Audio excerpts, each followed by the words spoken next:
the defendant then entered a 2021 GMC Sierra parked inside that garage and removed a Sig Sauer pistol from the glove box.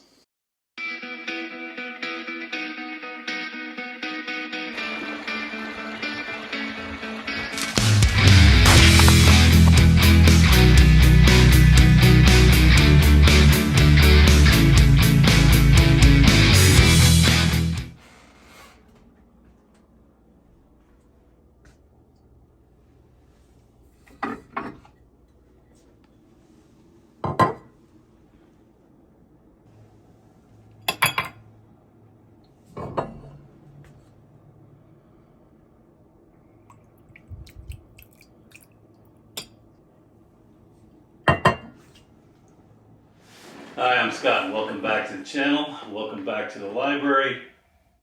I appreciate you joining me here for a story time that, as you can tell from the intro, I needed to pour myself a stiff bourbon in order to get through. Feel free to pour yourself one. If you're one of the several hundred new subscribers I received after posting my humidor tour, please feel free to light one up as well, as I walk through a story of how I was robbed, and quite frankly, how it was my fault. So it's about 2 years in the making to get to this point. I've been reluctant to tell it, mostly because the court case hadn't worked its way through the system. The wheels of justice grind very slowly here in Michigan. But also because I made a lot of mistakes. And the more I thought of it, the more I thought, you know what? I might as well share some learnings here, how 1, 2, or 3 minor little things allowed this to happen. So let's go back to the beginning. It was February of 2021, I believe. Late at night, I came home. I'd been out at work. I remembered I was on the phone as I pulled into the garage. Now, I actually had the vehicle in the garage. The garage didn't look like this with my latest garage makeover, and I'll put a link to that above. But I was able to get the cars in, and it had been a while since I'd done that. I remember I was on the phone that night, got out, closed everything up, went inside. The next morning I got a text from my neighbor telling me that his daughter's car, which had been parked down on the street, had been broken into. Somebody had rifled through it, taken some change, things like that. I thought that was unfortunate, but didn't affect me because I had the car, the truck in the garage that night.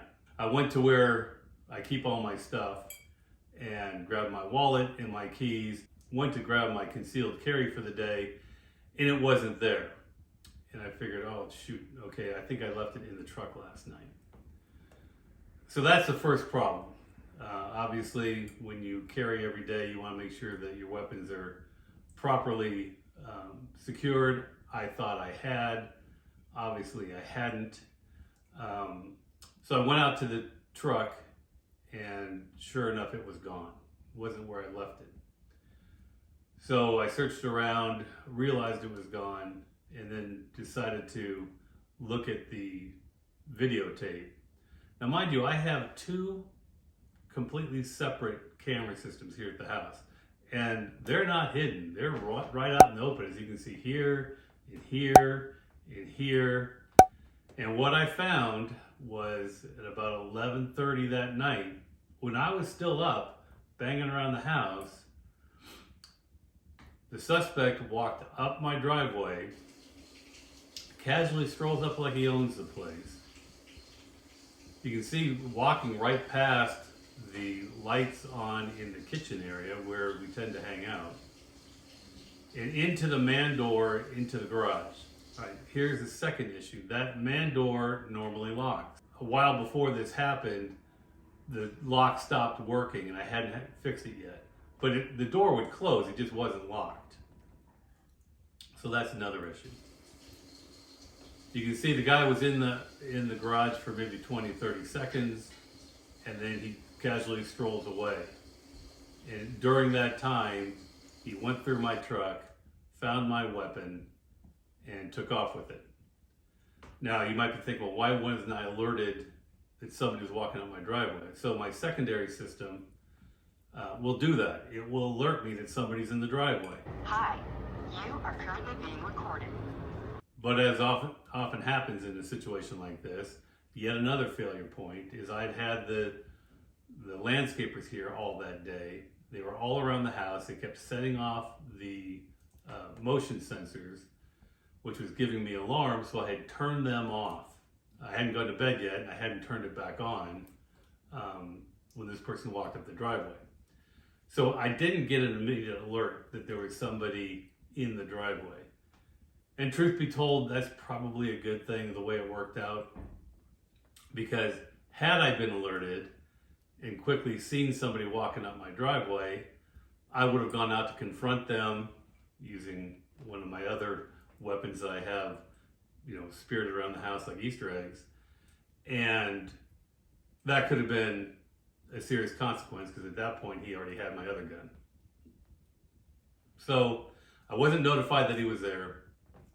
I didn't realize until the next day that the weapon was gone. So I ended up going to the police department, reporting it, providing them with all of the videotapes, and thinking, well, this thing is going to be gone and fenced and whatnot.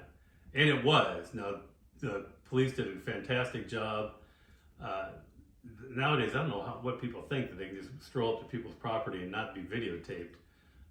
The guy had been doing it, apparently, I came to find out later, multiple times in multiple streets around me over the previous 2 weeks. So after the arrest, this guy's troubles really began. Turns out he is a career criminal, actually about my age. You can see him here in the court proceeding. And they charged him with multiple felonies, the biggest one being home invasion, because the garage that he broke into is attached to the carriage house, which is occupied. And even if it hadn't been occupied, breaking into a quote-unquote dwelling when using a firearm, which he obtained once he broke into my truck, classified as a home invasion. Judge, the date of offense is February 22nd of 2021. The venue is in Grosse Pointe City, Wayne County. Judge, on that date previously mentioned, I seen walking up the driveway. He then entered the garage, which is attached to that residence. Now, Judge, just for a little bit of clarification, I believe all this is in the transcript. This is like a carriage house situation, so it's a garage with a carriage house attached to it. So it's technically a residence for purposes of the plea and the legality of this case. Defendant then entered a 2021 GMC Sierra parked inside that garage and removed a Sig Sauer pistol from the glove box. Defendant is then seen running down the driveway.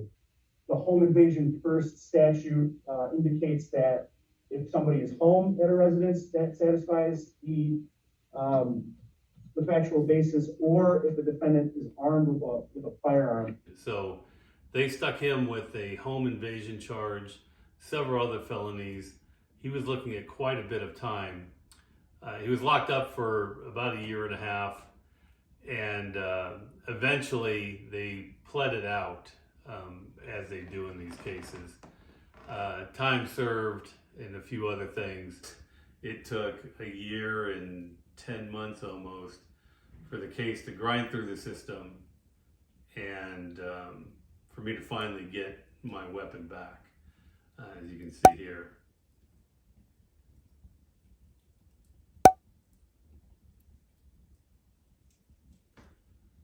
So clearly it was my own damn fault in a number of reasons. One, being distracted, leaving my weapon unsecured in the vehicle. 2, not making sure that the man door was locking properly.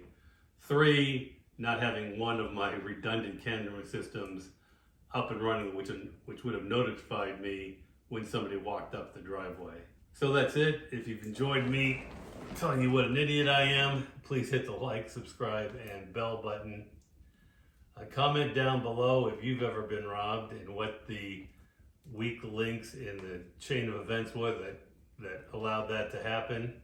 And I'll see you again soon here in the arena.